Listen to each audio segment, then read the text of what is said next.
It's time for chapter 9, the final chapter of today's video.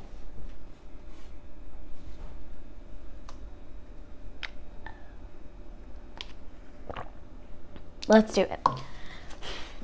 A gust of wind blew across the field. The woman's dark hair danced in the breeze, her black dress swelling with the air, like a sail in a storm. Every instinct in Holly's body was telling her to run, but the girl next to her hadn't moved, her eyes still trained on the woman. As if reading Holly's thoughts, the girl held up a hand, telling Holly to wait.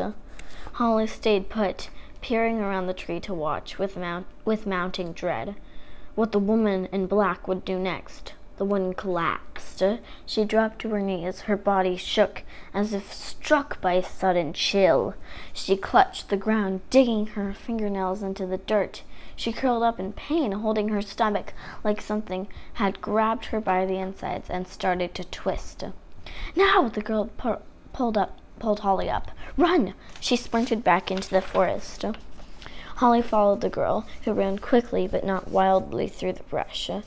The girl ran with purpose, occasionally slowing down to change direction. Holly struggled to keep up. "Wait!" Holly panted. "Stop! We have to stop!" The girl came to an abrupt halt. What? She said. "It will be right behind us." "My brother!" Holly cried, to explain between gulps of breath. She had never sprinted so much in her life. "He's out here somewhere." "I'm sorry." The girl shook her head, not without sympathy.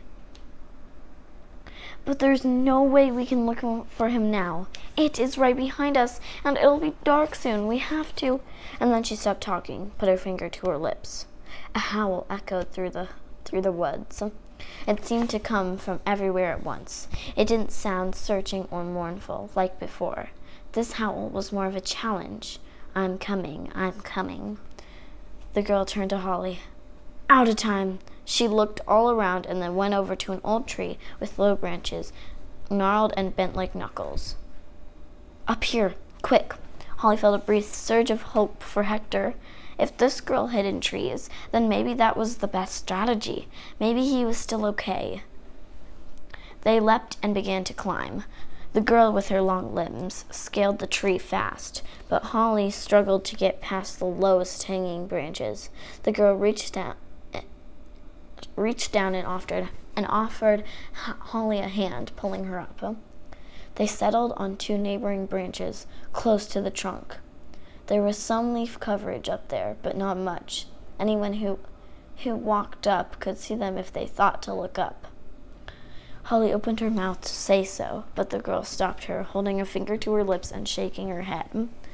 Holly swallowed her words. All she could do was wait in the stillness. Holly listened. The forest was alive all around her. Insects humming and buzzing, frogs croaking, leaves bristling as their branches bowed to gusts of wind. A trio of squirrels bolted out of some nearby shrubbery and skirted past. Holly swayed on her branch. Each noise wound her nerves tighter and tighter. Is that her? Is that the wolf? She wondered. Every slight disturbance caused a brief sting of panic. Holly heard a soft crunch, something stepping on the leaves, then another and another. She heard a rumbling, a growl. It was soft and slow, but getting ever so slightly louder, closer. The wolf was right below them. It had his nose up to the ground, sniffing. It paced around the trunk of the tree and then looked up, its red eyes shining. It had them. The wolf sat on its haunches and lifted its nose to the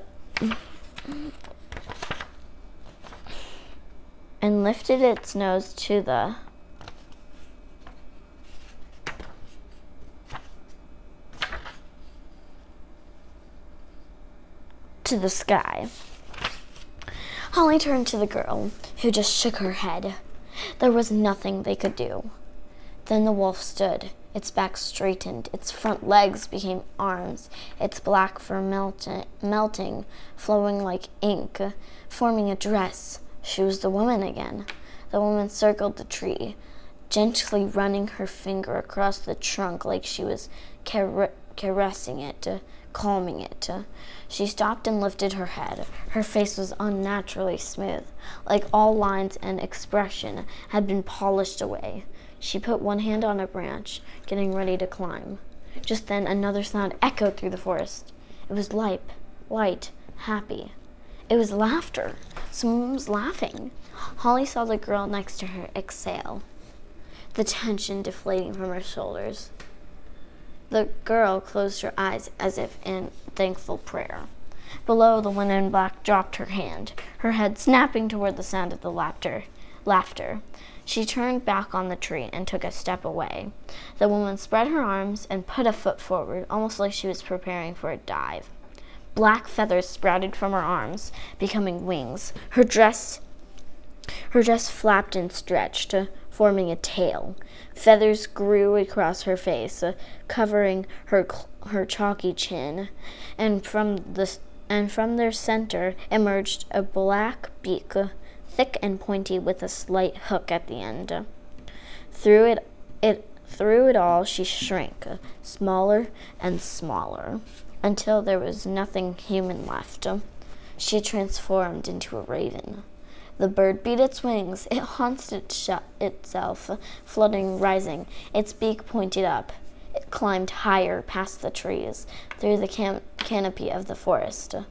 Holly heard it squawk, its cry becoming faint and distant as it disappeared into the gray and darkening sky.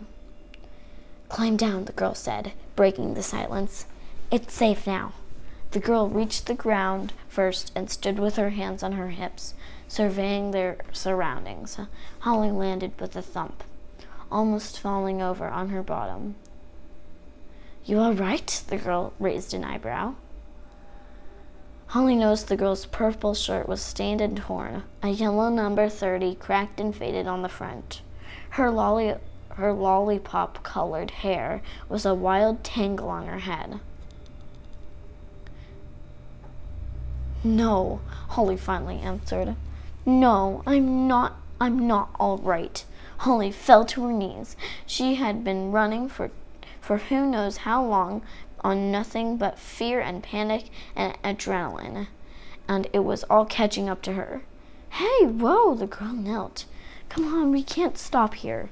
Holly grabbed the girl by her grimy purple shirt. "Where is here? Where are we? What's happening?" She clutched her fists tighter, shaking. "Just tell me what's happening." "Okay," the girl said, gently but firmly, removing Holly's hand from her shirt. "First day, I get it. Let's start over. I'm Petunia. What's your name again?" the girl asked. The girl, Petunia, continued to hold on Holly's hand. "Holly," she answered. "I'm Holly." "Okay, great. Pleasure's all mine," Petunia said. "But Holly, you need to get yourself together. Stand up and follow me." "Follow you where?" Holly asked. "Someplace safe," Petunia said. She let go of Holly's hand and stood up. Someplace safe sure sounded good, but it wasn't what Holly wanted. She wanted to see her dad again, huddled behind the papers on his desk. She wanted her mom. She wanted to find Hector. "No," Holly said. "I want to go home." Petunia crouched in front of her. "They don't remember you. You know that. If you're here, you know that." She grabbed Holly's hand and pulled her to her feet. Holly still felt dizzy, delirious. "But where are we?" she asked again. "The Hiddenseek," Petunia said, holding her hand out to show Holly the forest. It was getting darker. The day slowly surrendered to the night. "This is home now."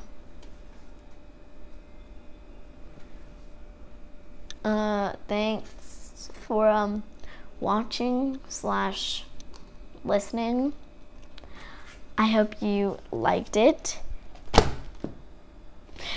if you did, make sure you like, subscribe, turn on notifications, maybe, and share to your friends for more awesome videos like this.